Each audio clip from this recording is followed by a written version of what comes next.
जैसे ही रेल्सा ने counter attack किया, विंसन मुस्कुराया और बोला, हाँ मैं गलत था, पर जैसा तुम सोच रही हो वैसा नहीं।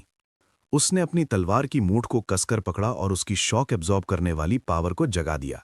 विंसन ने अपना असली पत्ता अब खोला। उसने अपनी पुरानी चाल को कुछ इस तरह सेट किया कि रेल्सा का ध्यान सामने रहा जबकि हमला पीछे से हुआ। रेल्सा के तो तोते उड़ गए।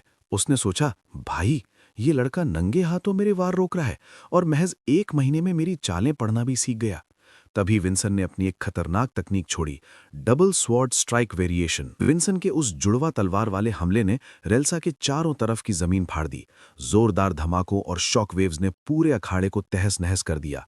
रेल्सा ने गौर किया कि विंसन ने अपने दोनों स्पेशल वार इस्तेमाल कर लिए हैं, पर नतीजे ने उसे फिर चौंका दिया। धुआं छटा तो रेल्सा अभी भी खड़ी थी, लेकिन उनके हाथ से एक तलवार छूट गई थी। विंसन को एहसास हुआ कि वो निहत्था हो गया है। विंसन बड़े आराम से उसकी तलवार उसकी तरफ उछाली और कहा, उठा इसे और लड़। पर विंसन के अपने ही उसूल थे। उसने साफ मना कर दिया, निहत्थे पर वार करना विंसन के डिक्शनरी में नहीं है, लड़ूंगा तो बराबरी से। रेल्सा उसे चुपचाप देखती रही, फिर तंज कसते हुए बोली, इसे खेल भावना नहीं, अहंकार कहते हैं छोटे। असली दुश्मन तेरी हालत देखकर तरस नहीं खाएगा। जो तुझसे ताकतवर होगा वो तेरी मर्दानगी नहीं देखेगा, सीधा गला काटेगा। ये सबक सिखाते हुए रेल्सा ने अपनी बर्फीली आभा यानी ऑरा को और खौफनाक तरीके से फैला दिया। विंसन उसकी इस भयानक पावर को देखकर दंग रह गया और बोला, समझ गया बॉस, आपकी पावर तो वाकई नेक्स्ट लेवल है। रेल्सा ने उसे सावधान किया और जमीन पर पैर पटका, एकदम भारी चार्ज वाला हमला करने के लिए। वो बिजली की रफ्तार से विंसन की ओर झपटी, लेकिन ऐन मौके पर उसे लगा कि कुछ गड़बड़ है। विंसन अचानक उसके ठीक बगल में प्रकट हुआ और उसकी रफ्तार को बीच में ही रोक दिया। उसने बड़े प्यार से रेल्सा के माथे पर अपनी उंगली से टच किया, ये बताने के लिए कि उसका निशाना लग चुका है। विंसन मुस्कुराकर बोला, देख लो, क्रिम्सन फोर्ट्रेस मिशन से पहले ही मैंने तुम्हें छू लिया।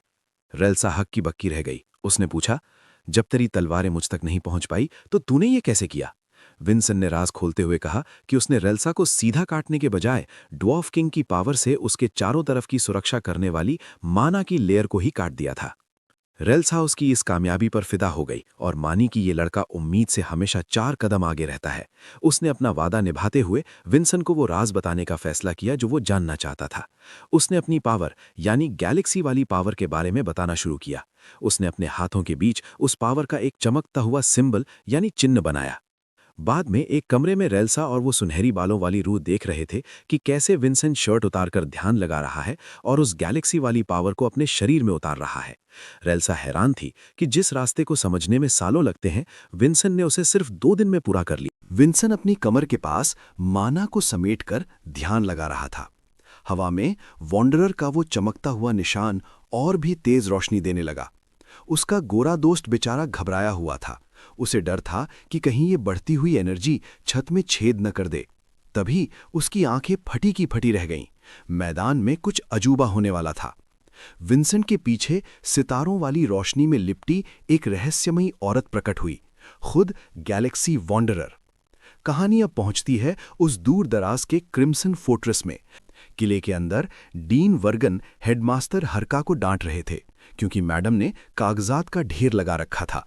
हरका चिढ़कर बोली, अरे भाई, हम मार्शल आर्टिस्ट हैं, ये मुंशीगिरी हमारे बस की बात नहीं। वर्गन ने उसे चुप कराया और आने वाले नए लड़कों की तैयारी करने को कहा। लिस्ट पढ़ते ही हरका चौंक गई। अरे विंसन, उस बड़े खानदान का 7वां बेटा यहां आ रहा है। वर्गन बड़बड़ाया, वही बदनाम फिसड्डी 7वां नंबर, वो यहां आकर हमारे किले की साख मिट्टी में मिला देगा। एडमिशन से पहले ही उसे यहां से रफू चक्कर करना पड़ेगा। उधर पढ़ाई वाले कमरे में विंसन अभी भी अपनी साधना में लगा था। सितारों वाली वो औरत और साफ दिखने लगी। वो गैलेक्सी वॉन्डरर बड़े प्यार से विंसन के पास से गुजरी और उस चमकते हुए बादलों जैसे निशान पर एक फूंक मारी। अचानक नीली बिजली जैसी एनर्जी विंसन के अंदर समाने लगी। विंसन को समझ आया कि इस वरदान का असली खेल सिर्फ 1 कदम में छिपा है। पूरे कमरे में बर्फीला बवंडर आ गया। बेचारा गोरा भूत ठंड से कांपते हुए चिल्लाया, भाई कुल्फी जम गई मेरी तो।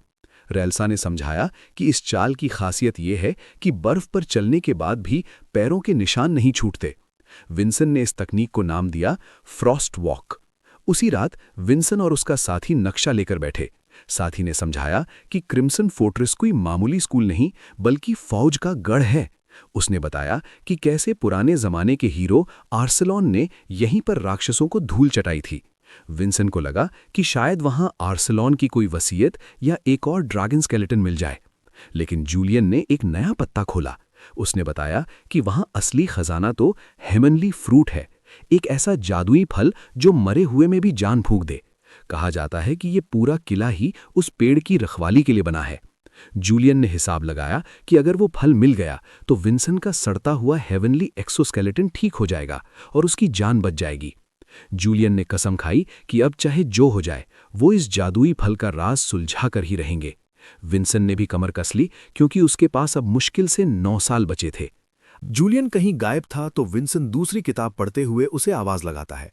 अपनी रिसर्च दिखाते हुए विंसन समझाता है कि क्रिम्सन फोर्ट्रेस के नियम बड़े कड़क हैं। यहाँ स्टूडेंट्स को अपने घर के पैसों पर ऐश करने की इजाजत नहीं है, उन्हें अपना खर्चा खुद उठाना पड़ता है।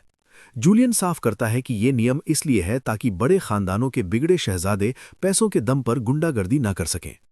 विंसन ने माथा पकड़ लिया। भाई, फिर खर्चा कैसे चलेगा? जूलियन ने टशन में कहा, अबे टेंशन मत ले, तेरा भाई है ना।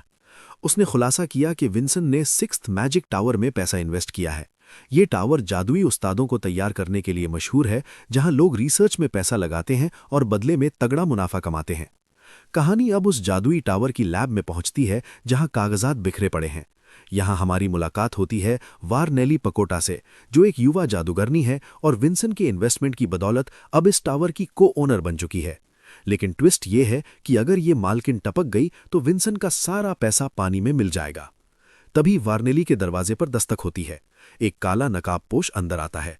वारनेली उसे डांटकर भगाने की कोशिश करती है, लेकिन तभी चटाक, एक जानलेवा हमला होता है। वारनेली खून से लथपथ फर्श पर गिरी है। बाद में खबर आती है कि वारनेली पकोटा की एक रिसर्च ब्लास्ट में मौत हो गई। ये खबर पढ़ते ही जूलियन के हाथ पांव फूल जाते हैं। विंसन भी सन्न रह गया। जूलियन रोने लगा, अरे मोरी मैया, मेरा सारा पैसा डूब गया। विंसन ने डांटा, अबे पहले मरने वाले का अफसोस तो कर ले। जूलियन चिल्लाया, अफसोस का अचार डालूं क्या? बिना पैसों के फोर्ट्रेस में भूखे मरेंगे हम। विंसन आगे पढ़ता है कि वारनेली अपनी सारी जायदाद और रिसर्च अपने इकलौते छोटे भाई के नाम कर गई है। सीन बदलता है और हम देखते हैं वर्गन पकोटा को, जो बर्फ में खड़ा होकर अपनी किस्मत को कोसता रहता है। वो अपनी बहन की कामयाबी से जलता था और खुद को खानदान का कलंक मानता था। दूर से विंसन और जूलियन तय करते हैं कि इस वर्गन की कुंडली निकालनी पड़ेगी। विंसन ने ठान लिया कि फोर्ट्रेस पहुंचने के लिए अब सिर्फ 4 महीने बचे हैं और इन महीनों में उसे खुद को इतना ताकतवर बनाना है कि कोई उसे हिला ना सके। 4 महीने बीत जाते हैं और हम पहुंचते हैं क्रिम्सन फोर्ट्रेस के बर्फीले पहाड़ों में।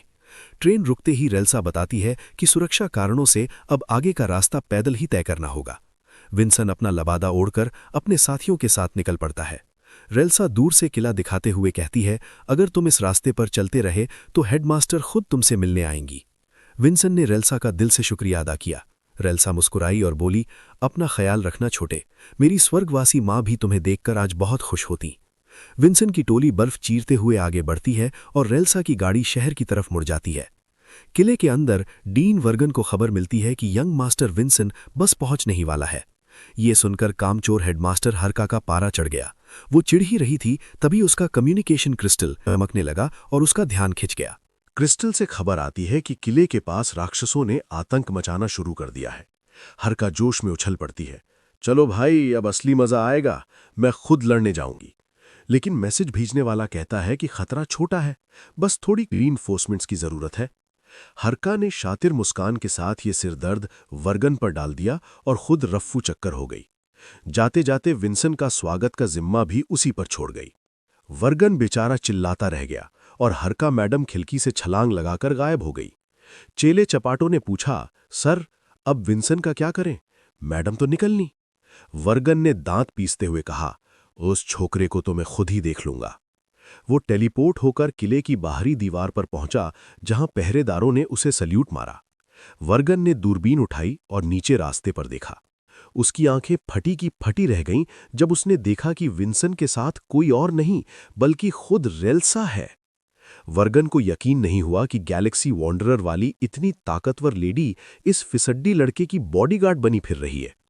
पहरेदारों ने पूछा, सर क्या एडमिशन टेस्ट थोड़ा हल्का कर दें? वर्गन गुर्राया, खाक हल्का करेंगे, टेस्ट वैसा ही होगा जैसा होता है, और इस बार मैं खुद विंसन की खबर लूंगा। उसने एक चमकता हुआ जादुई घेरा बनाया और ऐलान किया, पहला इम्तिहान शुरू। देखते हैं इस जादुई दानव के सामने ये शहजादा कितनी देर टिकता है। उधर विंसन और उसकी टोली ऊंची पहाड़ियों के बीच से गुजर रहे थे। तभी एक नौकर का ध्यान सामने की तरफ गया।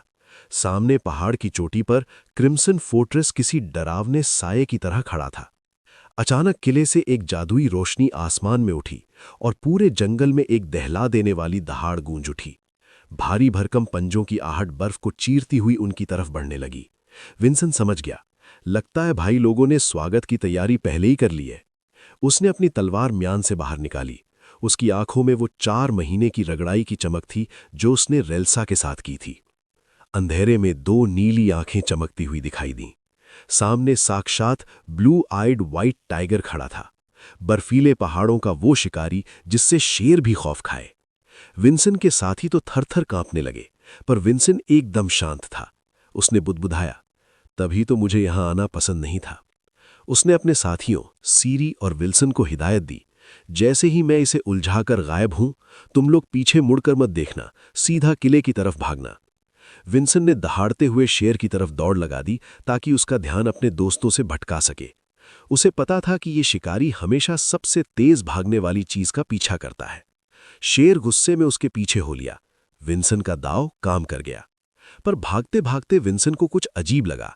उसे महसूस हुआ कि भले ही ये दिखने में असली शेर है, पर इसके अंदर वो जान नहीं है जो एक जिंदा जानवर में होती है। पर विंसन ने सोचा, जो भी हो, अब तो आर या पार। विंसन ने ठान लिया था कि चाहे ये असली हो या नकली, इसे धूल चटाकर ही दम लेगा। जैसे ही सफेद शेर ने छलांग लगाई, तभी शेरों की एक और फौज सामने आ गई। विंसन समझ गया कि ये तो पार्ट 2 शुरू हो गया है। उसने अपनी टांगों में पूरी ताकत भरी, बॉडी स्ट्रेंथनिंग, और रॉकेट की तरह आसमान की तरफ उछल गया, शेरों के खूनी पंजों से बाल बाल बचते हुए। पैर पर दुबका जूलियन जोर से चिल्लाया, भाई नीचे देख, यहां तो मेला लग गया है। गड्ढे के चारों तरफ 18 खूंखार शिकारी घेरा बना चुके थे। विंसन ने दिमाग लगाया, ये नीली आंखों वाले सफेद शेर तो अकेले शिकार करते हैं, फिर ये झुंड में क्या कर रहे हैं? और सबसे बड़ी बात, इनमें से खून की कोई महक नहीं आ रही थी। जूलियन ने पूछा, कहीं ये जादुई छलावा तो नहीं? विंसन को भी यही शक था। उधर दूर बैठा वर्गन अपना जादुई घेरा चमकाते हुए मन ही मन हंस रहा था। उसे लगा कि उसका मायाजाल इतना तगड़ा है कि कोई भी चकमा खा जाए। वो विंसन का मजाक उड़ाते हुए बोला, देखते हैं ये फिसड्डी 7वां बेटा अब क्या उखाड़ता है। लेकिन विंसन तो उस्ताद निकला। उसने ताड़ लिया कि ये सब एक ही असेंबली एलिमेंट से जुड़े हुए हैं। मतलब अगर असली वाले को ढूंढकर ढेर कर दिया तो बाकी सब अपने आप हवा हो जाएंगे। जूलियन परेशान था कि इतने सारों में असली कौन सा है। विंसन ने तर्क दिया कि कोई भी जादूगर अपने मेन मोहरे को सबसे सुरक्षित जगह पर रखेगा। उसकी नजर पहाड़ी की चोटी पर बैठे एक शांत शेर पर पड़ी। पकड़ लिया बेटा। विंसन ने गैलेक्सी वॉन्डरर की शक्ति जगाई और चोटी की तरफ धावा बोल दिया। जब उसने फ्रॉस्ट वॉक का जलवा दिखाया तो किले में बैठे परीक्षक के होश उड़ गए। अरे, ये तो रेल्सा की खास तकनीक है, ये लड़का इसे कैसे इस्तेमाल कर रहा है? विंसन पलक झपकते ही उस खास शेर के पास पहुंच गया जिसके चारों तरफ काली परछाई जैसी आभा थी। वही इस पूरे मायाजाल की जड़ था। वर्गन घबरा गया। उसने फौरन नया मंत्र पढ़ा और सारे राक्षसों को विंसन पर टूटने का हुक्म दिया। पर अब बहुत देर हो चुकी थी। विंसन ने अपनी क्रिम्सन लोटस तलवार में माना भरा। तलवार ने उसकी शक्ति को सोख लिया। विंसन ने अपनी एब्सोल्यूट स्वॉर्ड स्लैश और गैलेक्सी वॉन्डरर की पावर को एक साथ जोड़ दिया। विंसन ने एब्सोल्यूट स्वॉर्ड सेंस और गैलेक्सी वॉन्डरर की पावर को एक साथ मिलाकर ऐसा जबरदस्त वार किया कि पूरा जंगल कांप उठा। जैसे ही तलवार चली, वो सारे नकली शेर ताश के पत्तों की तरह बिखर गए। परीक्षक के पसीने छूट गए क्योंकि उसकी पूरी मैजिक सर्किट ही जाम हो गई थी। विंसन ने सिर्फ जादू नहीं तोड़ा, बल्कि उस जादू की जड़ ही काट दी। वो परीक्षक सन्न रह गया। भाई, ये विंसन कोई मामूली लड़का नहीं है, इसे तो जादू की नस नस पता है। विंसन ने टशन में पूछा, क्यों, अब तो दिल भर गया होगा तुम्हारा? टेस्ट के बाद किले के स्टाफ में खलबली मच गई। डीन का जादू जो पूरी तरह तबाह हो गया था। हार मानकर डीन वर्गन ने हुक्म दिया, किले के फाटक खोल दो, अब यंग मास्टर का स्वागत कायदे से होगा। जब विंसन फोर्ट्रेस की तरफ बढ़ा तो उसने सोचा कि एक मार्शल आर्ट्स के गढ़ में इतना तगड़ा जादूगर क्या कर रहा है। खैर, जैसे ही विंसन पहुंचा, गार्ड्स ने सीना तानकर उसे सलामी दी। एब्सोल्यूट ग्लोरी को हमारा सम्मान। डीन वर्गन पकोटा ने बड़े प्यार से विंसन का स्वागत किया। उधर जूलियन के दिमाग में तो अलग ही खिचड़ी पक रही थी। उसे याद आया कि घर के पैसे तो यहां चलेंगे नहीं, तो उसे स्पॉन्सर ढूंढने होंगे। उसने कसम खाई, चाहे जो हो जाए, जो पैसा हमने मैजिक टावर में डुबाया है वो सब इस वर्गन से ही वसूल करूंगा। वर्गन ने बताया कि यहाँ बहुत सारे सैनिक, उस्ताद और बड़े बड़े खानदानों के बच्चे रहते हैं। विंसन को एक कॉमन हॉस्टल यानी डॉर्मेटरी में रहना होगा। वर्गन ने साफ कर दिया, बेटा ये यंग मास्टर वाली नवाबी बस इस गानी की सवारी तक है। कल से तू एक कैडेट है और तेरी कोई खास हैसियत नहीं होगी।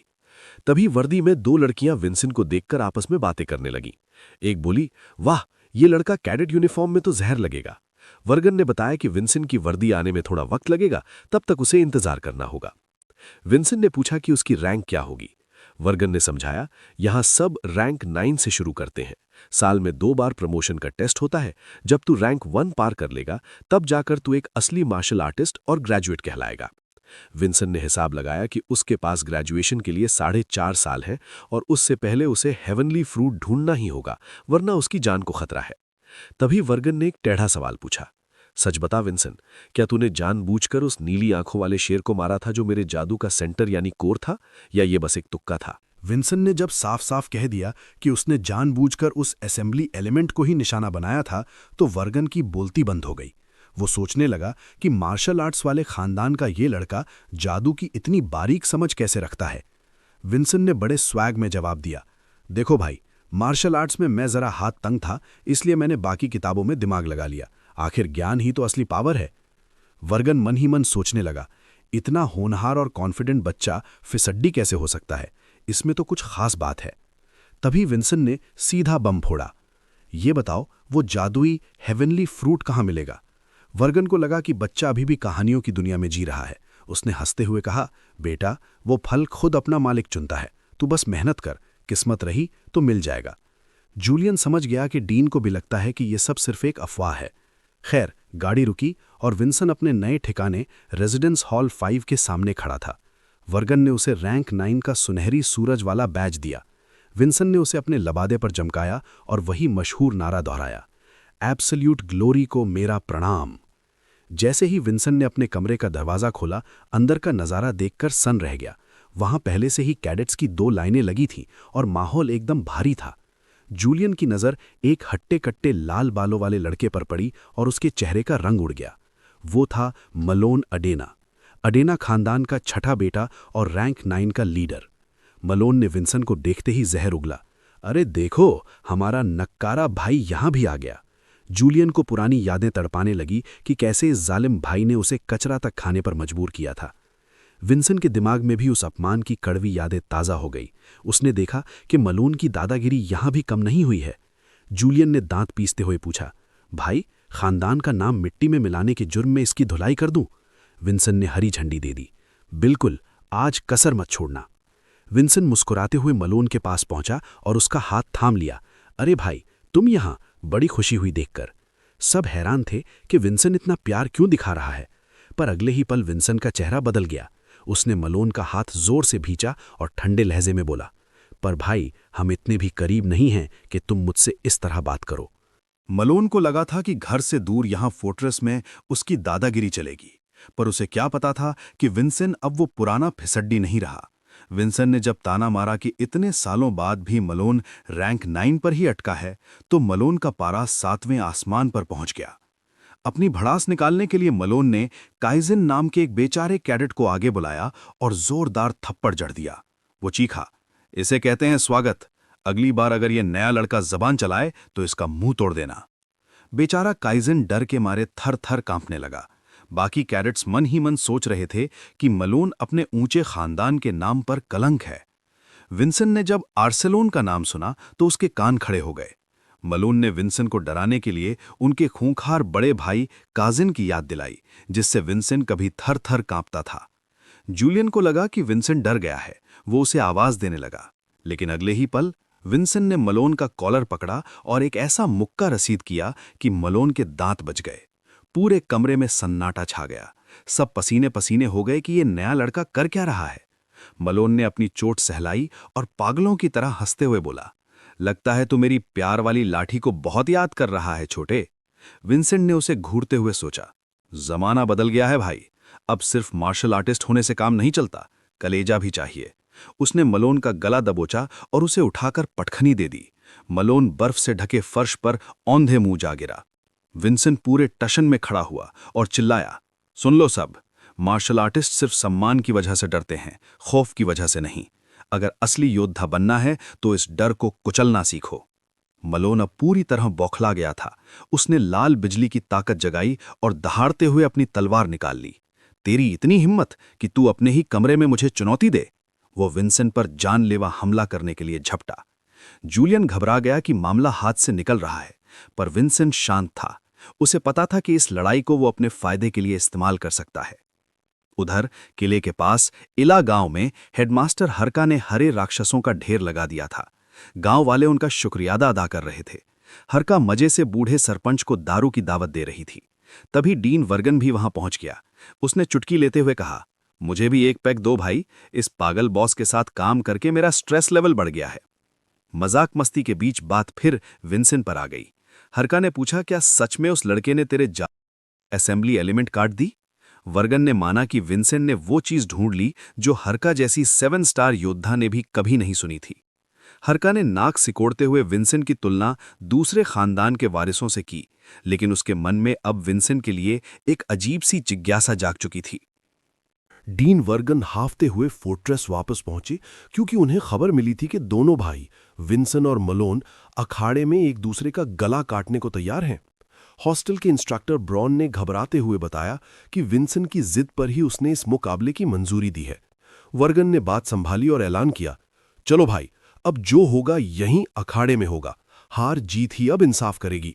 मलोन गुस्से में तमतमाया हुआ था। बड़ा शातिर शिकारी है तू, विंसेंट ने मुस्कुराकर कहा। तारीफ के लिए शुक्रिया भाई। जैसे ही विंसेंट ने अपनी चमकती हुई क्रिम्सन लोटस बाहर निकाली, मलोन की आंखें फटी की फटी रह गईं।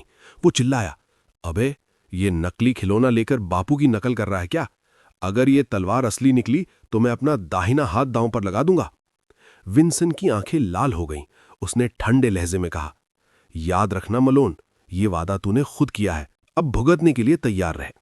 मलोन ने अपनी खास काली शक्ति डॉटर ऑफ फियर को जगाया। पूरे अखाड़े में खौफ की ऐसी लहर दौड़ी कि दर्शक दीर्घा में बैठी लड़कियां डर के मारे हिचकियां लेने लगीं। बेचारी सीरी भी कांपने लगी। जूलियन को लगा कि विंसेंट अब गया काम से, क्योंकि मलोन का खौफ किसी को भी घुटनों पर ला सकता था। पर यह क्या, विंसेंट तो ऐसे खड़ा था जैसे कोई ठंडी हवा का झोंका आया हो। जूलियन सन्न रह गया। भाई तुझे डर नहीं लग रहा? विंसेंट ने शान से कहा। जिसके इरादे फौलाद के हों उसे किसी गीदड़ भपकी से डर नहीं लगता, ये सब मन का वहम है। मलोन का तो दिमाग चकरा गया। उसकी सबसे बड़ी ताकत विंसेंट पर बेअसर की। वो चिढ़कर चिल्लाया, तूने कोई काला जादू किया है, चल अब तलवार और माना से तुझे मिट्टी में मिला दूंगा। मलोन ने अपनी तलवार में पूरी ताकत झोंकी और एक जोरदार धमाके के साथ हमला किया। धुआं छटा तो मलोन पागलों की तरह यहां वहां देखने लगा। कहां गया वो? तभी उसके ठीक पीछे से विंसेंट की आवाज आई, मलोन को काटो तो खून नहीं। वो हक्का बक्का होकर मुड़ा और चिल्लाया, तू मेरे वार से बचकर पीछे कब पहुंचा? विंसेंट ने एक ऐसा तगड़ा किक जड़ा कि मलोन सीधा हवा में उड़ता हुआ अरीना की दीवार से जा टकराया। मलोन ने जैसे तैसे अपने हाथ आगे अड़ाकर खुद को बचाया, पर चोट इतनी जोर की थी कि उसका चेहरा दर्द से पिचक गया। अभी मलोन संभाल ही रहा था कि उसने देखा विंसेंट के अंदर से कोल्ड एनर्जी का एक और जबरदस्त सैलाब फूट रहा है। विंसेंट ने फ्रॉस्ट वॉक मारी और हवा से गोता लगाते हुए अपनी ब्लेड टेक्निक से सीधा मलोन के गार्ड पर धावा बोल दिया। मलोन के तो होश ही उड़ गए जब उसने देखा कि विंसेंट अपनी बॉडी स्ट्रेंथनिंग से अपनी पावर को और भी ज्यादा बढ़ा रहा है। इसके तुरंत बाद विंसेंट ने आग उगलते हुए एक एक्सप्लोसिव डिसेंट किया, जिससे पूरा का पूरा अरीना हिल गया और मलोन फिर से फुटबॉल की तरह दूर जा गिरा। बेचारा मलोन दर्द के मारे चीख पड़ा, क्योंकि उस पर लगातार हमले हो रहे थे। वैसे तो सब लोग मलोन को फालतू समझते थे, पर सच तो ये है कि उसकी यही खतरनाक स्ट्रेंथ उसे कैडेट रिप्रेजेंटेटिव बनाती थी। यहाँ तक कि डीन ने भी सोचा कि भले ही मलोन में 100 बुराइयां हों, पर उसकी रॉ पावर बाकी 9 कैडेट्स से कोसों आगे है। उधर एक फीमेल कैडेट को समझ आ गया कि अब विंसेंट मलोन की गद्दी के लिए खतरा बन चुका है। तभी वहां सायरा पहुंचती है और पूछती है कि भाई यहाँ क्या तमाशा चल रहा है। भीड़ के बीच से जब उसने मलोन को एक गहरे क्रेटर यानी गड्ढे में पड़ा देखा और पास में डीन को खड़ा पाया तो उसे अंदाजा हो गया कि मामला बड़ा गंभीर है। उसने एक्साइटमेंट में अपनी सहेली से कहा कि ये नया लड़का विंसेंट तो कतई जहर है। उसने विंसेंट का वो डायलॉग भी चेप दिया जिसमें वो रिस्पेक्ट और फियर की बात करता है। नीले बालों वाली कैडेट तो ये सोचने लगी कि क्या वो कभी विंसेंट जैसी बन पाएगी। इस पर सायरा ने उसे छेड़ते हुए कहा कि तेरी हालत देख के तो लग रहा है तू काफी सीरियस है। पर सायरा ने साथ ही चेतावनी भी दी कि भाई पिक्चर अभी बाकी है। उसे याद आया कि मलोन की कोवर्जन तो बस ट्रेलर है, उसकी असली पावर तो डिवाइन ब्लेसिंग है जो कि बिल्कुल अलग चीज है। उधर जूलियन तो मजे में था, वो विंसेंट को और चढ़ा रहा था कि पेल दे इसे। लेकिन विंसेंट को कुछ गड़बड़ लग रही थी। उसने सोचा कि उसने मलोन को डिसआर्म कर दिया है, फिर भी डीन ने अभी तक उसे विनर घोषित क्यों नहीं किया। तभी मलोन की आंखों में एक अजीब सी बिजली कौंधी और उसने अपनी दूसरी पावर को जगाया। अचानक बिजली का एक बहुत बड़ा खंभा आसमान की तरफ फटा जिसे देख सबकी आंखें फटी की फटी रह गईं। सुब्रा ने पहचान लिया कि ये बिजली के सबसे बड़े देवता की शक्ति है। मलोन ने सेरिब्रल जायंट की ब्लेसिंग को पुकारा और देखते ही देखते उसके चारों तरफ बिजली गरजने लगी। विंसेंट तो सन्न रह गया कि ये कितनी खौफनाक शक्ति है। विंसेंट ने अपनी पावर से उस बिजली को काटने की कोशिश तो की, पर मलोन की बिजली उस पर भारी पड़ गई। बिजली के झटकों ने विंसेंट के शरीर को तोड़ के रख दिया और वो दर्द से बिलबिला उठा। जूलियन ने देखा कि बिजली की वजह से विंसेंट का हाथ बुरी तरह डैमेज हो गया है। उधर मलोन उस बड़े से क्रेटर के दूसरी तरफ खड़ा था और बिजली उसके शरीर पर नाच रही थी। उसने पागलों की तरह हंसते हुए पूछा, क्यों विंसेंट, कैसी लगी मेरी ये पावर? उसने चिल्लाकर बताया कि ये सेरिब्रल जायंट की ब्लेसिंग है जिसे माइक्रो करंट बूस्ट कहते हैं। जूलियन को तो यकीन ही नहीं हो रहा था। उसे लगा था कि मलोन के पास बस डॉटर ऑफ फियर्स कुवर्जन है, क्योंकि सालों तक सबको बुली करते वक्त उसने बस वही दिखाया था। जूलियन को अब समझ आया कि मलोन के बारे में बहुत कुछ ऐसा था जो उसने छुपा रखा था। मलोन ने टशन में बताया कि वो पैदा तो लाइटनिंग ट्रेड के साथ ही हुआ था, पर इसकी मास्टरी उसने फोर्ट्रेस में आने के बाद की। जब विंसेंट ने पूछा कि भाई इतने दिन से छुपा क्यों रखा था, तो मलोन मुस्कुराते हुए बोला कि उसने छुपाया नहीं था, बस उसे कभी जरूरत ही नहीं पड़ी। मलोन ने बड़े घमंड से कहा कि जब मैं सिर्फ कुवाजियन से ही सबको पेल देता था तो फालतू में इतनी मेहनत वाली ट्रेनिंग करने की क्या जरूरत थी। मलोन बड़े टशन में हाँक रहा था कि एक डायरेक्ट डिसेंडेंट होने के नाते जैसे ही वो बड़ा होगा फोर्ट्रेस वाले उसे जबरदस्ती ग्रेजुएट कर देंगे। ऊपर से बैठी सायरा और उसकी सहेली ये सब सुन रही थी। उन्हें यकीन नहीं हो रहा था कि मलोन को लगता है कि उसकी बर्थ यानी पैदाइश के आगे हार्डवर्क की कोई वैल्यू ही नहीं है। ये फालतू की बातें सुनकर विंसेंट का खून खौल उठा। वो चिल्लाकर बोला, ये बकवास बंद कर मलोन। विंसेंट को एक पुराने जख्मी योद्धा स्कार्ड वॉरियर की बात याद आई जिसने कहा था कि जिस पावर को तू मजाक समझ रहा है उसे पाने के लिए लोग पूरी जिंदगी घिस देते हैं और फिर भी नाकाम रहते हैं। विंसेंट ने मलोन को फटकार लगाते हुए कहा कि तू पावर के साथ आने वाली जिम्मेदारी को भूल गया है और उन लोगों की मेहनत का मजाक उड़ा रहा है जो रोज संघर्ष करते हैं। विंसेंट की औरा काले धुएं की तरह भड़क उठी और उसने गरजते हुए पूछा, क्या तुझे लगता है कि अडीना नाम की साख का यही मतलब है? मलोन ने विंसेंट के जले हुए हाथ को देखकर उसका मजाक उड़ाया और बोला, ज्ञान बाद में झाड़ना, पहले मुझे हरा के दिखा। ये कहते ही मलोन ने एक जबरदस्त लाइटनिंग ब्लास्ट सीधा विंसेंट की तरफ छोड़ दिया। विंसेंट डरा नहीं बल्कि उस हमले के बीच में कूद गया। उसने मलोन को याद दिलाया कि उसने अपनी कलाई की शर्त लगाई थी और आज विंसेंट उस कलाई को लेकर ही रहेगा। विंसेंट ने मन ही मन ठाना कि उसके पास अब एब्सोल्यूट सोर्ड का आखिरी दांव बचा है और वो ड्वार्फ किंग की अल्टीमेट टेक्निक से इस लड़ाई को खत्म कर देगा। दोनों की ताकतें आपस में बुरी तरह टकराईं, जिससे विंसेंट हवा में किसी फुटबॉल की तरह उछल गया। मलोन तो पागल हो चुका था। वो गालियां देते हुए विंसेंट पर एक के बाद एक लाइटनिंग बोल्ट्स बरसाने लगा और चिल्लाया, मर जा साले। डीन को समझ आ गया कि मलोन अपना आपा खो चुका है। वो अपनी माना के नशे में चूर होकर बिना सोचे समझे हमले कर रहा था। तभी एक तगड़ा धमाका हुआ और पूरा अरीना हिल गया। छत के बड़े बड़े टुकड़े नीचे खड़ी बेचारी मेड सिरी पर गिरने लगे। सिरी ने खौफ में ऊपर देखा, मौत उसके एकदम सामने थी। विंसेंट ने जैसे ही खतरे को देखा, वो सिरी चिल्लाते हुए उसे बचाने के लिए भागा। सिरी ने डर के मारे आंखें बंद कर लीं, पर तभी कुछ अजीब हुआ।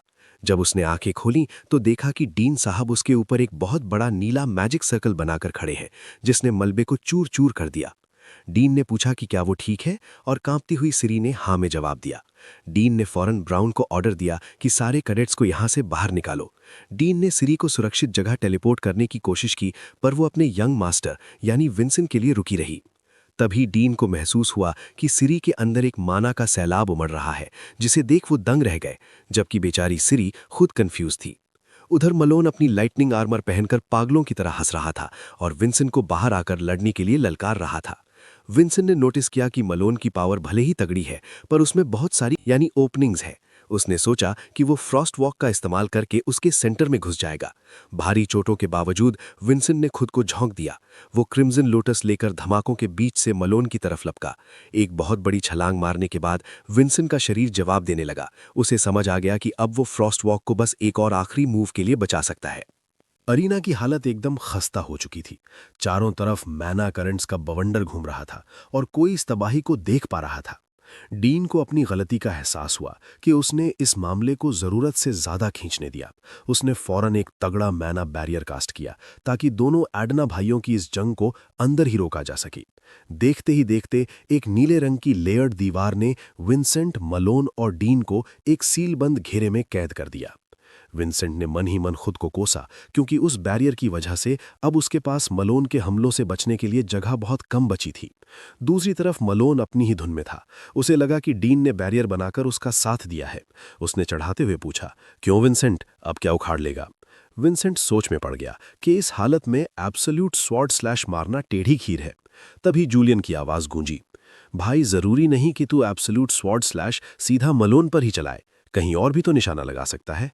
जूलियन की इस बात ने विंसेंट को एक नया आइडिया दे दिया। मलोन तो एकदम पागल हो चुका था। वो विंसेंट को 2 कौड़ी का बोलते हुए जान से मारने के लिए झपटा। विंसेंट ने खुद को संभाला और जूलियन की स्ट्रैटेजी पर भरोसा करने का फैसला किया।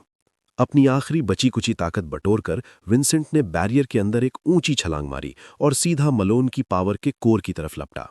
मलोन ने ऊपर देखा और चिल्लाया, आज यहीं तेरी कब्र बनेगी। उसने बिजली का एक खौफनाक सैलाब यानी कोलोसल कॉलम ऑफ लाइटनिंग सीधा ऊपर की तरफ छोड़ दिया। विंसेंट समझ गया कि मलोन ने चारा निगल लिया है। उसने अपनी क्रिम्सन लोटस घुमाई और बिना सोचे समझे सीधा बैरियर पर दे मारी। धीरे धीरे उस बैरियर पर क्रैक्स पड़ने लगे। डीन तो हक्का बक्का रह गया जब उसने देखा कि उसका बनाया हुआ मजबूत मैना बैरियर टूटने लगा है। उसे अपनी आंखों पर भरोसा ही नहीं हो रहा था और मलोन की खतरनाक हमला पड़ा। एक भयंकर धमाका हुआ जिसने बैरियर के परखच्चे उड़ा दिए। हर तरफ मलबा गिरने लगा और मलोन दर्द के मारे चीखने लगा। वो जमीन पर अधमरा पड़ा था।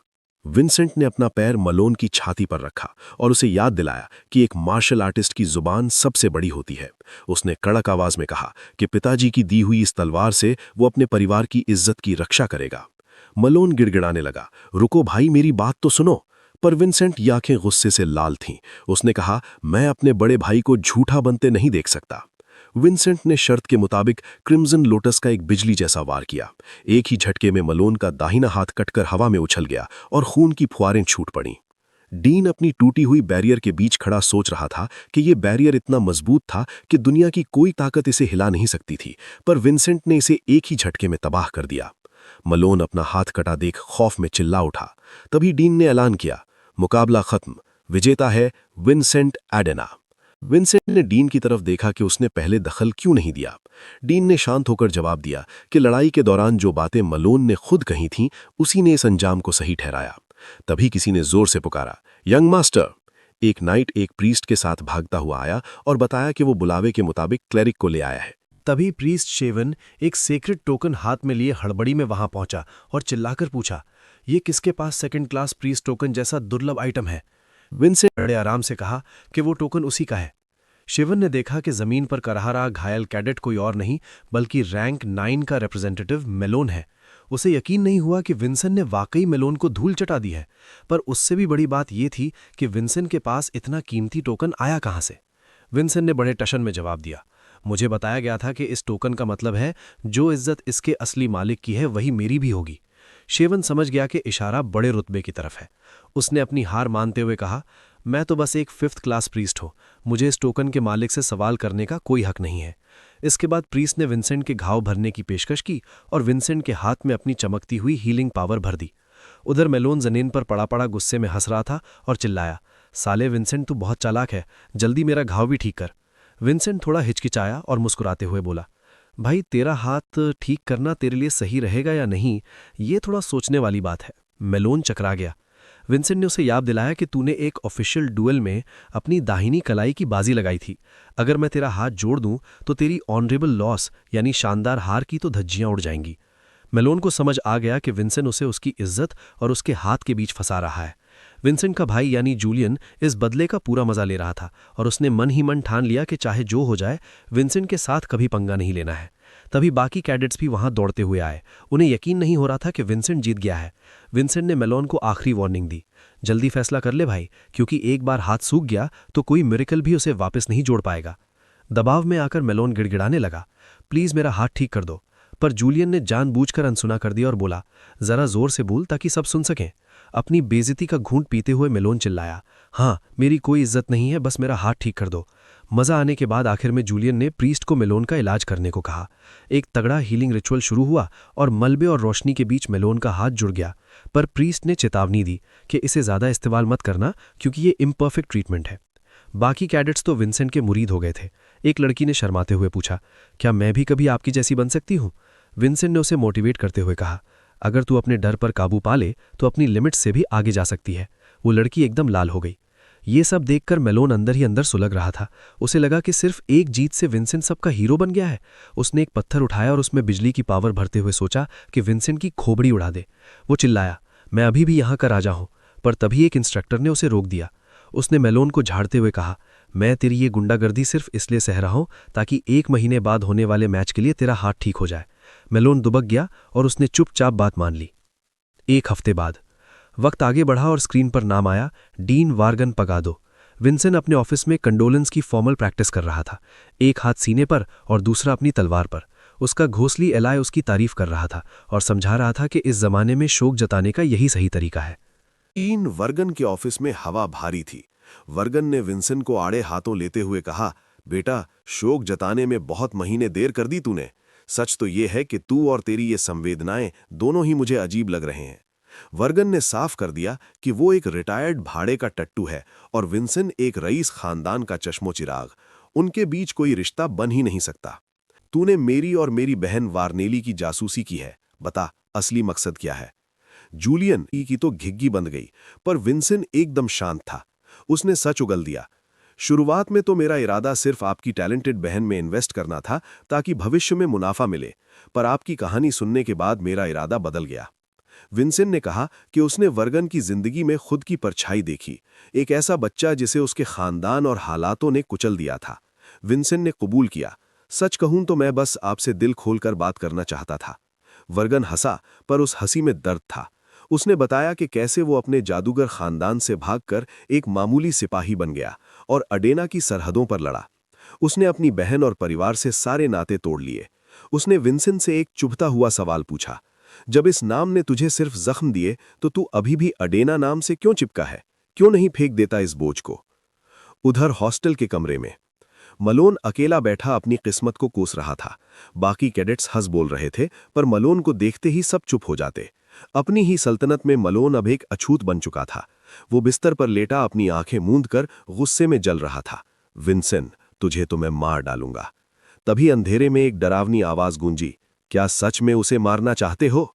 मलोन की आंखें फटी की फटी रह गईं। उसके सामने लाल आंखों वाला एक यानी शैडोई स्पिरिट खड़ा था। उस शैतानी साये ने मलोन को मदद की पेशकश की। क्या मलोन अपनी नफरत के लिए अपनी आत्मा का सौदा कर लेगा? वापस डीन के ऑफिस में वर्गन गुस्से से पागल हो रहा था। तू छोटा सा बच्चा है, तुझे क्या पता मैंने क्या सहा है? अगर कभी युद्ध हुआ तो मैं उस मैजिक टावर को राख कर दूंगा जिसने मेरी जिंदगी बर्बाद की। विंसेंट ने बड़े आराम से जवाब दिया, मुझे पता है आप कैसा महसूस कर रहे हैं। वर्गन चौंक गया, क्या मतलब है तेरा? विंसेंट ने उसकी आंखों में झांक कर कहा, एक वक्त था जब मैं भी बदले की आग में जलता था, पर यकीन मानिए अंत में आपको वो सुकून नहीं मिलेगा जिसकी आप तलाश कर रहे हैं। वर्गन की दिल की बात आखिर बाहर आ ही गई।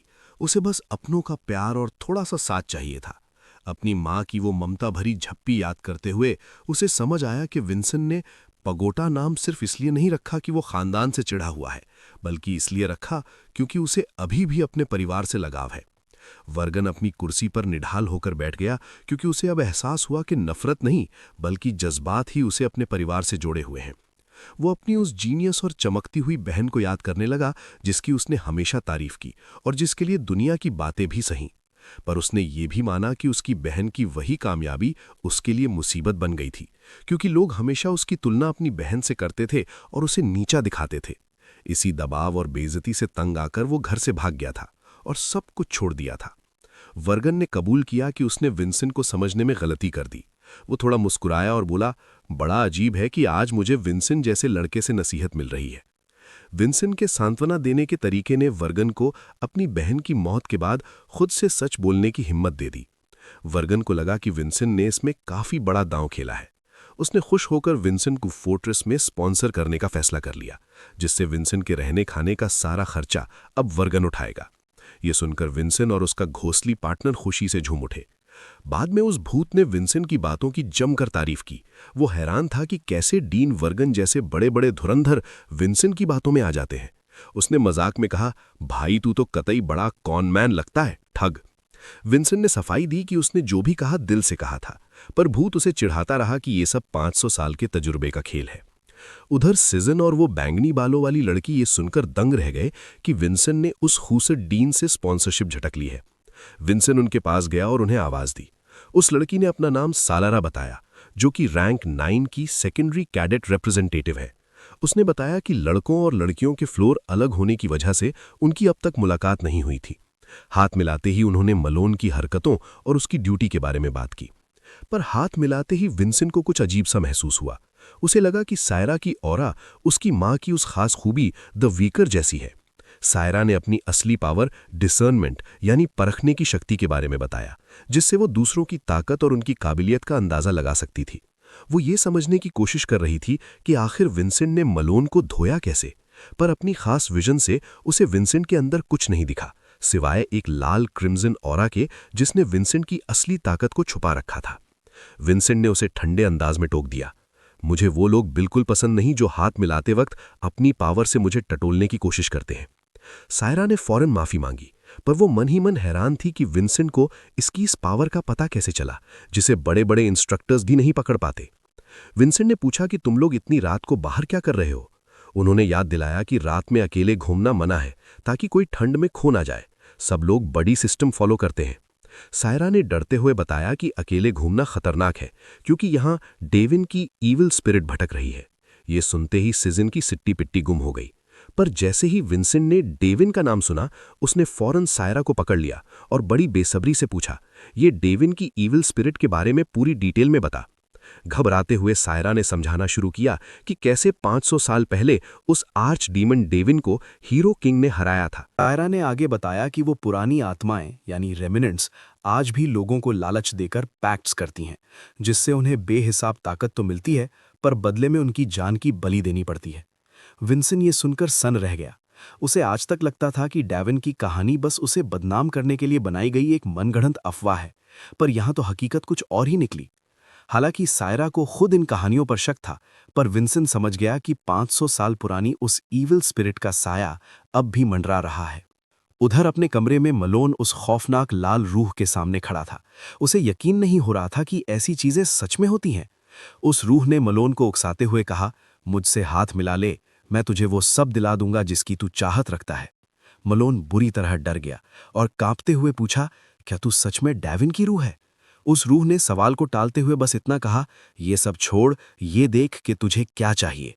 उसने मलोन की ईगो को सहलाते हुए उसे यहाँ का राजा बताया और अपनी गद्दी वापस छीनने के लिए उकसाया।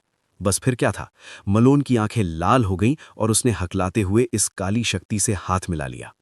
उसी रात बेचारा साइजन इस सब से बेखबर विंसेंट को हॉस्टल से बाहर ले गया। सब सो चुके थे। साइजन ने विंसेंट का शुक्रिया अदा किया कि वो उसकी नाइट वॉच ड्यूटी तक उसके साथ आया। साइजन के जाने के बाद विंसेंट को कुछ अजीब सी हलचल महसूस हुई। जब उसने मुड़कर देखा तो पाया कि मलोन का बिस्तर खाली था। बाहर कड़ाके की ठंड और बर्फबारी के बीच साइजन लालटेन लेकर गश्त लगा रहा था। उसे रात के सन्नाटे से डर लग रहा था। तभी अचानक उसके सामने लाल एनर्जी का एक बवंडर उठा। साइजन चिल्लाया, कौन है वहां? जवाब में एक खूनी स्लैश हवा को चीरता हुआ आया और सीधा साइजन का हाथ धड़ से अलग कर दिया। साइजन सन रह गया। अपनी कटी हुई बाह को देख उसकी रूह कांप उठी। हमलावर ने चिढ़ते हुए कहा, धत तेरी की, गला चूक गया। हमलावर और कोई नहीं, लाल आंखों वाला मलोन था, जिसके चारों तरफ शैतानी औरा नाच रही थी। उसने खूंखार अंदाज में पूछा, कहाँ है विंसन? साइजन समझ गया कि मलोन ने किसी बुरी रूह के साथ सौदा कर लिया है। उसने हिम्मत जुटाकर अपनी तलवार निकाली, जिसे देख मलोन उसका मजाक उड़ाने लगा। साइजन दहाड़ा, मलोन अडेना, अब मैं तुझसे नहीं डरता, और उसने हमला कर दिया। पर मलोन अब पहले वाला मलोन नहीं था। उसने बड़ी बेरहमी से साइजन को पटखनी दे दी। मलोन के अंदर बैठी उस रूह ने कहा, जो राजा पर तलवार उठाता है उसे मौत की सजा मिलती है। मलोन ने साइजन का गला दबाया और एक तगड़ी ब्लू एनर्जी वाला वार उसकी तरफ फेंका। साइजन की आंखें धुंधलाने लगी थी, उसे अपनी मौत सामने दिख रही थी। तभी ऐन वक्त पर इंस्ट्रक्टर ब्रॉन वहां आ धमके और उन्होंने उस वार को रोककर साइजन की जान बचाई। ब्रॉन ने गुस्से में कहा, मलोन, तूने एक ईविल स्पिरिट के साथ सौदा करके अपने मार्शल प्राइड को कलंकित कर दिया है। मलोन पागलों की तरह हंसने लगा और बोला, अब तो और मजा आएगा, तुझे काटना तो साइजन से भी ज्यादा मजेदार होगा। ब्रॉन को एहसास हुआ कि उनके वार का मलोन पर कोई असर नहीं हो रहा। उन्होंने फौरन साइजन को हुक्म दिया, जाओ और खतरे का अलार्म बजाओ। हॉस्टल में एकदम सन्नाटा था, अलार्म बजने ही वाला था। विंसन अपने बिस्तर पर जाग रहा था और विंसन ने देखा कि मलोन अभी तक वापस नहीं आया है।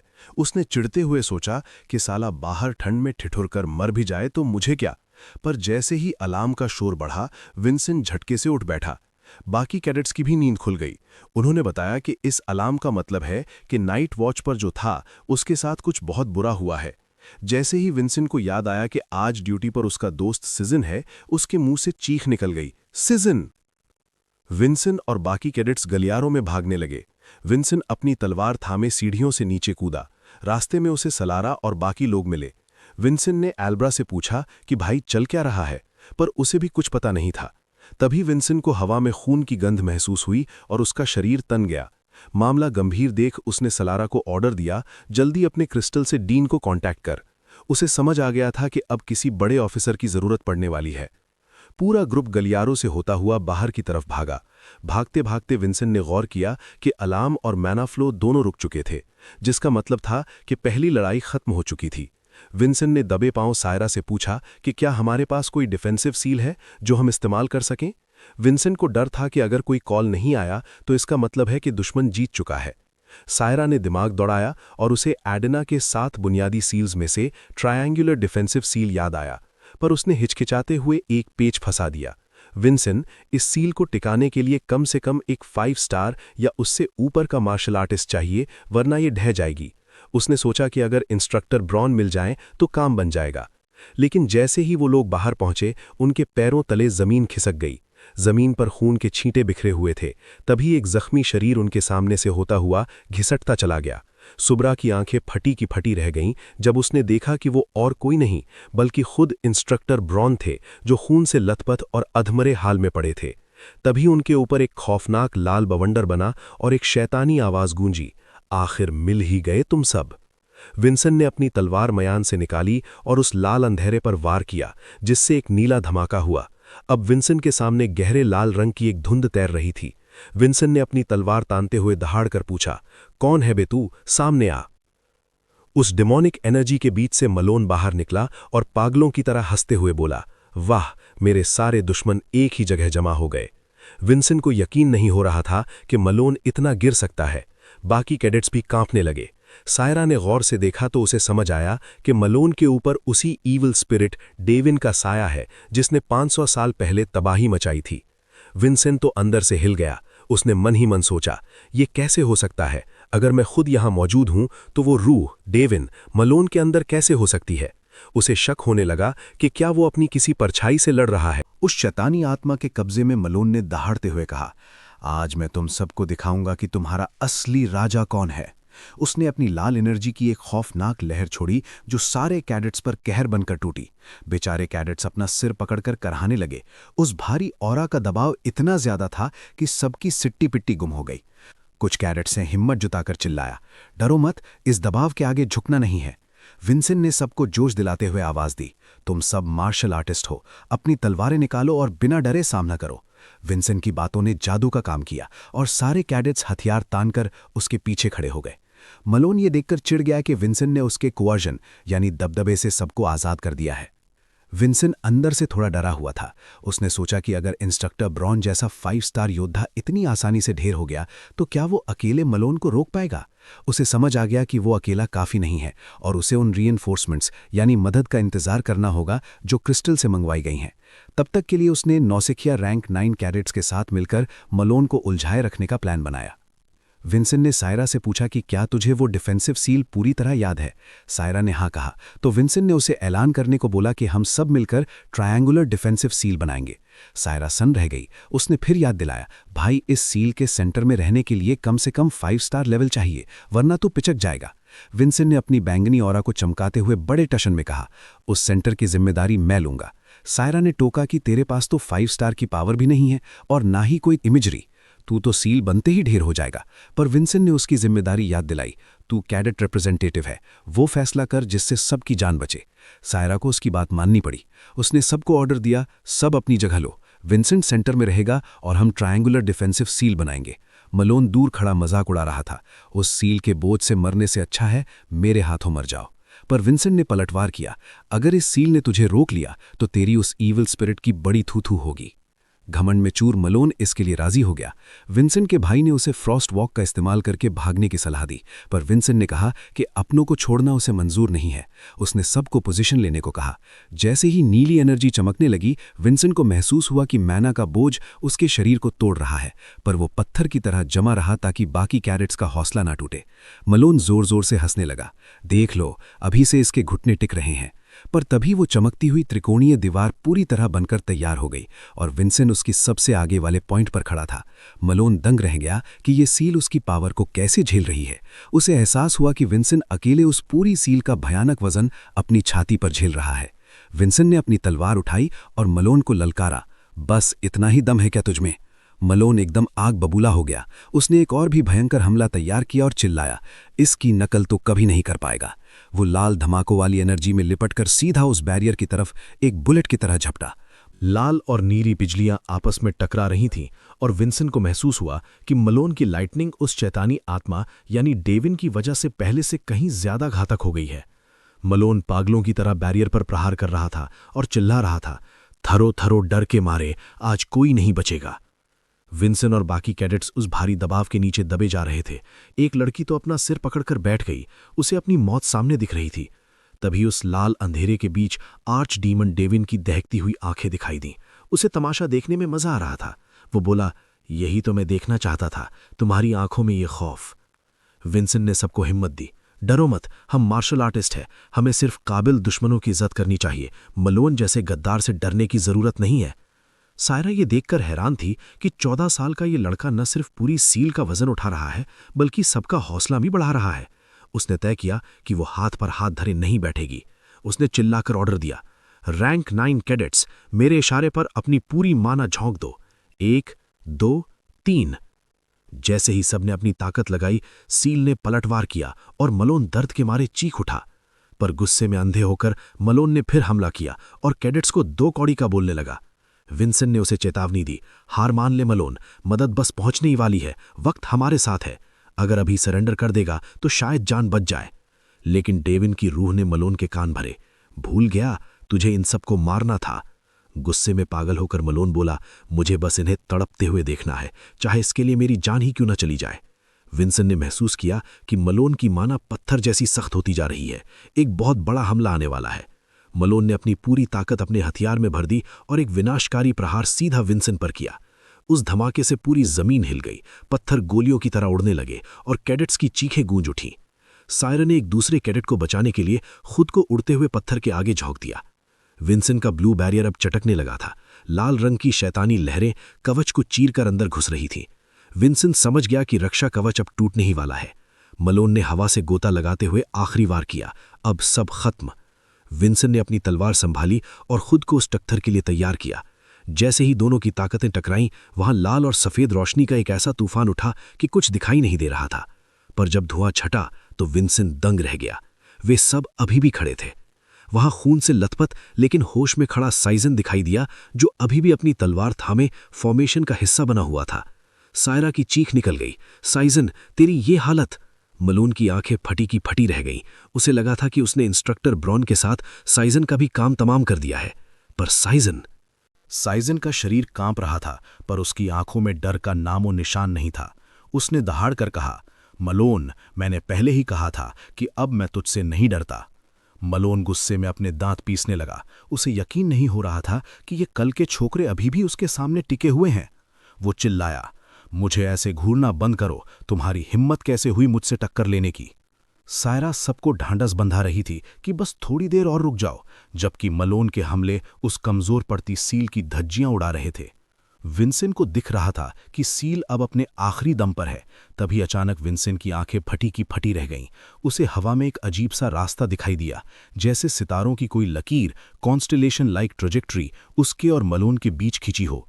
विंसेंट चौंक गया। क्या ये स्वॉर्ड पाथ है? उसे मलोन के दाहिने हाथ के पास एक काली लकीर दिखाई दी।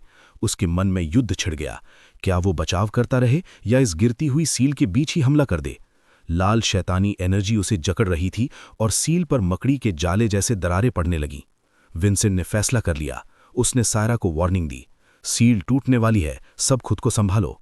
सायरा को अपने कानों पर यकीन नहीं हुआ। तभी विंसेंट ने अपनी तकनीक जागृत की, एब्सोल्यूट स्वॉर्ड ऑल्टरनेट फॉर्म। उसकी तलवार और ऑरा बर्फ की तरह नीले रंग में बदल गए। मलोन पागलों की तरह हंसा। हाँ विंसेंट, अब आया ना मजा, अब असली लड़ाई दिखा। विंसेंट की आंखें अंगारे की तरह दहक रही थीं।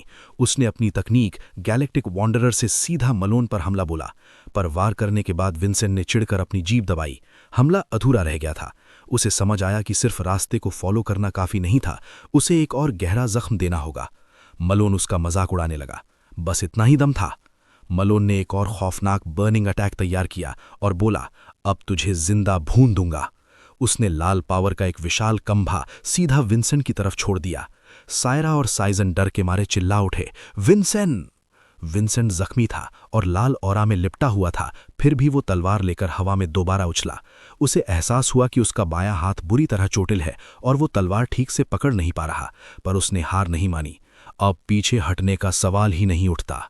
वो एक बार फिर मलोन पर झपटा। मलोन ने विंसेंट का तलवार वाला हाथ पकड़ लिया और कमीनी मुस्कान के साथ बोला, शुक्रिया भाई, खुद चल के आने के लिए। विंसेंट दर्द से करहा उठा। मलोन उसका मजाक उड़ाते हुए बोला, तुझे लगा था इस टूटे हुए हाथ से तू मुझे हरा देगा? विंसेंट के हाथ से लाल एनर्जी की चिंगारियां निकलने लगी। मलोन हंसा, ले भाई, तू तो एकदम परफेक्ट रोस्ट हो गया। तभी धुएं और आग के बीच विंसेंट ने सोचा कि इस नई जिंदगी ने उसे जो मौका दिया है वो उसे बेकार नहीं जाने देगा। उसने अपनी पूरी ताकत अपनी मुट्ठी में भींच ली। विंसेंट ने अपनी सबसे घातक चाल चली, एब्सोल्यूट स्वॉर्ड स्लैश, और उसे हेल्पिंग हैंड नाम के स्पेल के साथ जोड़ दिया। उसने सीधा मलोन पर वार किया। मलोन की चीख निकल गई क्योंकि उसका हाथ पत्थर में बदलने लगा और धीरे धीरे टूटने लगा। विंसेंट के उस वार से पीछे एक जबरदस्त धमाका हुआ। विंसेंट बुरी तरह हाँफ रहा था और सोच रहा था कि क्या मलोन का किस्सा खत्म हो गया। तभी धूल के गुबार से मलोन लड़खड़ाता हुआ बाहर निकला। वो विंसेंट को गंदी गालियां दे रहा था और आग बबूला था कि उसकी वही कलाई दोबारा काट दी गई। और वो पागलपन की हद तक विंसेंट पर चिल्ला रहा था। पर विंसेंट ने एक चौंकाने वाली चीज नोटिस की। मलोन के चारों ओर से वो शैतानी ईविल स्पिरिट की ऑरा गायब हो चुकी थी। विंसेंट समझ गया कि उसने जो वो अजीब सा ब्लैक सोर्ड पाथ इस्तेमाल किया था, उसने मलोन और उस शैतान के बीच का कनेक्शन ही काट दिया है। अब मलोन अपनी खुद की बिजली में लिपटा हुआ और दहाड़ रहा था, विंसेंट, तुझे तो मैं जिंदा चीर दूंगा और सफेद बाघों को खिला दूंगा। मलोन ने अपनी पूरी बिजली की ताकत झोंक दी और चिल्लाया, जल के राख हो जा साले। विंसेंट ने खुद को संभाला। उसे पता था कि खेल खत्म करने के लिए बस एक आखिरी वार और चाहिए। तभी विंसेंट की आंखों में एक नीली चमक कौंधी और उसे एक गहरी शक्ति का एहसास हुआ। जैसे ही मलोन ने हमला किया, वो अचानक हवा में ही जम गया, पैरालाइज हो गया। मलोन घबरा गया कि सब उस पर भरोसा कर रहे हैं और वो हिल तक नहीं पा रहा। विंसेंट भी बिजली के झटकों से बेहाल था, पर उसने हार नहीं मानी। उसे 500 साल पुराना राज जो जानना था। तभी एक कड़क आवाज गूंजी, मलोन एडना, ये नौटंकी बंद कर। अचानक चमकती हुई रस्सियों वाला एक बाइंडिंग स्पेल हवा में प्रकट हुआ, जिसने मलोन और विंसेंट दोनों को बीच में ही जकड़ लिया। मलोन छटपटाने लगा, मुझे छोड़ो। तभी पीछे से नीली माना में लिपटी हुए डीन वार्गन प्रकट हुए। उन्होंने रूखे अंदाज में मलोन से कहा कि मुझसे ज्यादा फ्री होने की जरूरत नहीं है। वार्गन ने एक विशाल मैजिक सर्कल एक्टिवेट किया, जिससे नुकीले क्रिस्टल निकलने लगे। मलोन बर्फ में दबने लगा और चिल्लाने लगा, रोको इसे। तभी एक महिला ऑफिसर ने रस्सी थामते हुए कहा, हार मान ले मलोन, हमारे इस कैप्चर स्पेल से कोई नहीं बच सकता। वार्गन और उस ऑफिसर ने इसे क्रिस्टल प्रिजन बताया, एक ऐसा जादू जो किसी भी मार्शल आर्टिस्ट की मैना और उसकी इमेजरी को पूरी तरह सील कर देता है। देखते ही देखते मलोन एक ऊंचे क्रिस्टल के पहाड़ के अंदर कैद हो गया। मरते मरते भी वो विंसेंट का नाम चिल्ला रहा था, ये अभी खत्म नहीं हुआ है। वो लाल बालों वाली महिला ऑफिसर विंसेंट के पास आई। उसने मुस्कुराते हुए कहा, तो तुम ही हो वो विंसेंट एडना जिसकी वार्गन इतनी तारीफ कर रहा था। विंसेंट की हालत इतनी खराब थी कि वो ठीक से सांस भी नहीं ले पा रहा था। उस महिला ऑफिसर ने उसकी हिम्मत की दाद दी और कहा, शाबाश, आज तूने बहुतों की जान बचाई है। उसने प्यार से विंसेंट के सर पर हाथ रखा और कहा, अब तू आराम कर, बाकी हम संभाल लेंगे। जैसे ही विंसेंट की आंखें लाल होकर बंद हुईं, वो बेहोश हो गया। उसके दोस्त उसे आवाज लगाते हुए उसकी तरफ भागे। होश खोने के बाद विंसेंट ने खुद को एक खाली जगह में पाया जहां चारों तरफ फोटो फ्रेम तैर रहे थे। उसे समझ नहीं आ रहा था कि वो कहाँ है। तभी एक जानी पहचानी आवाज आई, भाई। वहां जूलियन की आत्मा खड़ी थी। वो गुस्से में चिल्लाया, ओए, तू मेरे इस शरीर का इतना बुरा हाल क्यों कर रहा है? विंसेंट हक्का बक्का रह गया और हकलाते हुए बोला, जूलियन। दूसरी तरफ वो लाल बालों वाली ऑफिसर एक बहुत बड़े आलीशान दरवाजे के सामने खड़ी थी। अंदर जाकर उसने सिरेना को बड़े सम्मान के साथ एब्सोल्यूट ग्लोरी कहकर सलाम किया। तभी पेट्रियार्क अडीना ने फॉर्मेलिटी छोड़कर सीधी बात करने को कहा। लाल बालों वाली ऑफिसर, जिसका नाम हरका है, उसने थोड़ा रिलैक्स होकर उन्हें ब्रदर खान कहकर पुकारा। खान ने उससे साफ साफ पूछा कि आखिर वहां हुआ क्या था। हरका ने एक ठंडी आह भरी और चेतावनी दी कि जो वो बताने वाली है वो सुनकर उन्हें अच्छा नहीं लगेगा। हरका ने रिपोर्ट देते हुए बताया कि रैंक 9 के 15 कैडेट्स जख्मी हुए हैं। शुक्र है कोई मरा नहीं, लेकिन एक बहुत बड़ा नुकसान हुआ है। 5 star martial artist instructor Bron शहीद हो गए हैं। उसने ये भी बताया कि कैडेट सीजन ने मलोन के खिलाफ मौत के मुंह से निकलकर वापसी की है। खान ने आदेश दिया कि ब्रॉन के परिवार और सभी घायलों को पूरा सम्मान और मदद दी जाए। खान खुद को कोस रहे थे कि उन्होंने इस मामले को पहले क्यों नहीं सुलझाया। हरका ने इसे अपनी गलती बताया, पर खान ने उसे टोकते हुए कहा, नहीं हरका, जब मामला ईविल स्पिरिट के कॉन्ट्रैक्टर का हो तो हालात कभी भी बदल सकते हैं। तेरी मलोन को एक ही वार में खत्म करने की स्ट्रैटेजी गलत नहीं थी। लेकिन खान के मन में एक बड़ा सवाल खटक रहा था, मलोन जिंदा कैसे बच गया? कायदे से जो भी शैतानी रूह से सौदा करता है, उसे बेहिसाब ताकत के बदले अपनी जान देनी पड़ती है और ताकत खत्म होते ही वो मर जाता है। हरका ने किले के जादूगरों के पास भी इसका जवाब नहीं होने की बात कही, सिवाय एक अजीब बात के। कैडेट्स के बयान के मुताबिक जैसे ही विंसेंट ने मलोन पर वो खास स्लैश मारा, मलोन उस शैतानी साए से आज़ाद हो गया। खान ने गौर किया कि उस वार के बाद मलोन का कटा हुआ हाथ दोबारा नहीं जुड़ा। उन्हें शक होने लगा कि क्या इसका नाता विंसेंट की उसी रहस्यमयी तलवारबाजी से है जो उसने ट्रू सोर्ड्स असेंबली में दिखाई थी। खैर, सजा तो मिलनी ही थी। मलोन पर ईविल स्पिरिट से हाथ मिलाने के जुर्म में उम्र कैद की सजा सुनाई गई। साथ ही उसकी जादुई शक्तियों, इमेजरी को हमेशा के लिए सील कर दिया गया और उसके हाथ पैरों की नसें काट दी गईं। मलोन खौफ में चिल्ला उठा, क्योंकि अब वो जिंदगी में कभी तलवार नहीं उठा पाएगा। इसके बाद खान ने विंसेंट को इनाम देने की बात की और पूछा कि वो कहाँ है। हरका ने बताया कि उसका इलाज करके उसे मेन हाउस यानी मुख्य घर ले जाया गया है, जहां वो पिछले कई दिनों से बेहोश है। उधर उस सफेद दुनिया में विंसेंट शांत होकर जूलियन को आवाज दे रहा था। जूलियन ने हाथ खड़े कर दिए। उसे भी नहीं पता था कि वो कहाँ है। उसने बस इतना बताया कि जब विंसेंट बेहोश हुआ तब वो यहां पहुंचा। काफी देर तक इधर उधर देखने के बाद जूलियन एक नतीजे पर पहुंचा, भाई, मुझे लगता है कि हम मलून की यादों यानी मेमोरीज के अंदर खड़े हैं। विंसेंट फक्का बक्का रह गया। उसे समझ नहीं आ रहा था कि क्या ये उसकी अजीब तलवारबाजी का नतीजा है। अपनी पिछली जिंदगी में भी उसने कभी ऐसा नहीं देखा था कि किसी को मारने के बाद उसकी यादों में घुस जाया जाए। वो सोचने लगा कि मलोन का कॉन्ट्रैक्ट, उसका एब्सोल्यूट सोर्ड स्लैश और ये चमत्कार आपस में कैसे जुड़े हैं। तभी उन्हें एक फ्रेम में बहस की आवाज सुनाई दी। विंसेंट ने देखा कि छोटा मलोन और डीन वार्गन आपस में भिड़े हुए हैं। डीन वार्गन मलोन को सेरेब्रल जायंट को कंट्रोल करने की ट्रेनिंग दे रहे हैं। जूलियन ने चुटकी ली कि वार्गन मलोन पर काफी मेहरबान थे। मेमोरी के अंदर वार्गन मलोन को डांट रहे हैं, अगर तू चाहता है कि स्टेज पर तेरी मौत ना हो तो तुझे सेरेब्रल जायंट को बुलाना ही होगा। एडीना परिवार का बेटा होकर तू सरेआम अपनी बेइज्जती नहीं करा सकता। यादों के फ्रेम में मलोन आखिर हार मान गया और सेरेब्रल जायंट के मैना फ्लो को एक्टिवेट करने के लिए एक चमकता हुआ नीला ट्रायंगल बनाने लगा। जूलियन और विंसेंट उसे गौर से देख रहे थे, तभी विंसेंट चिल्लाया, ये तो सेरेब्रल जायंट का असली मैना सर्किट है। पर जैसे ही विंसेंट उस फ्रेम की तरफ बढ़ा, एक खौफनाक काली धुंध ने उसे चारों तरफ से घेर लिया। विंसेंट ने घबराकर जूलियन को आवाज दी, पर वो गायब हो चुका था। तभी पीछे से एक बर्फीले ठंडे हाथ ने विंसेंट को जकड़ लिया और एक आवाज गूंजी, तू मर क्यों नहीं जाता? विंसेंट ने पलटकर देखा तो उसके पैरों तले जमीन खिसक गई। वहां उसकी मां का साया खड़ा था। विंसेंट अपना सिर पकड़कर चीखने लगा। उसे समझ नहीं आ रहा था कि क्या ये मलोन की यादें हैं या उसकी खुद की। अचानक उसकी पिछली जिंदगी के चेहरे उसके सामने नाचने लगे। उसके मास्टर निडिया, उसका साथी फैल्कन, और फिर उसे आर्सेलन अपनी तरफ हाथ बढ़ाते हुए दिखा। विंसेंट तड़प उठा। उसे बस ये जानना था कि 500 साल पहले उसकी मौत के बाद क्या हुआ था। तभी अचानक एक तलवार उसके सीने के आर पार हो गई।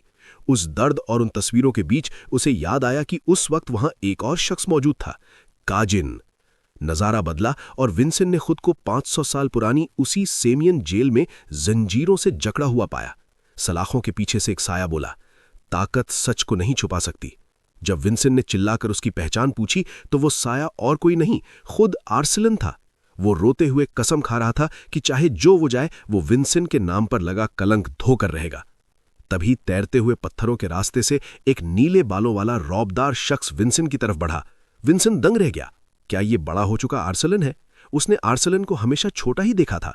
उस शख्स ने बड़े शांत अंदाज में एक ऐसा बम फोड़ा जिसने विंसेंट के होश उड़ा दिए। आर्सेलन और जूलियन दोनों एक ही इंसान हैं। विंसेंट की जंजीरें खनक उठीं। वो चिल्लाया, क्या बोला? मुझे साफ सुनाई नहीं दे रहा, फिर से बोल आर्सेलन। पर आर्सेलन के उस धुंधले चेहरे ने बस इतना कहा, हम 500 साल बाद फिर मिलेंगे। विंसेंट को वो वादा याद आया कि आर्सेलन उसे ढूंढ ही लेगा। इसी सदमे के साथ विंसेंट की आंखें खुल गईं। वो पट्टियों में लिपटा हुआ अपने बिस्तर पर था और जोर से चिल्लाया, आर्सेलन। विंसेंट पसीने से लथपथ था। उसे समझ नहीं आ रहा था कि आर्सेलन ने उसकी किस्मत के साथ ऐसा क्या खेल खेला है। तभी जूलियन की आत्मा फिर प्रकट हुई। वो परेशान था कि विंसेंट अचानक यादों की दुनिया से गायब कैसे हो गया। विंसेंट ने गौर किया कि उसका शरीर अब काफी हद तक ठीक हो चुका है, पर उसके दिमाग में अभी भी वही सवाल घूम रहा था, क्या वो बड़ा हो चुका आर्सेलन सच में मुझसे मिलने आया था? तभी एक बर्तन गिरने की आवाज आई और विंसेंट ख्यालों से बाहर आया। 2 नौकरानियां उसे होश में देखकर खुशी के मारे रोने लगीं। यंग मास्टर, आप जाग गए! वो दौड़कर आईं और विंसेंट को गले लगा लिया।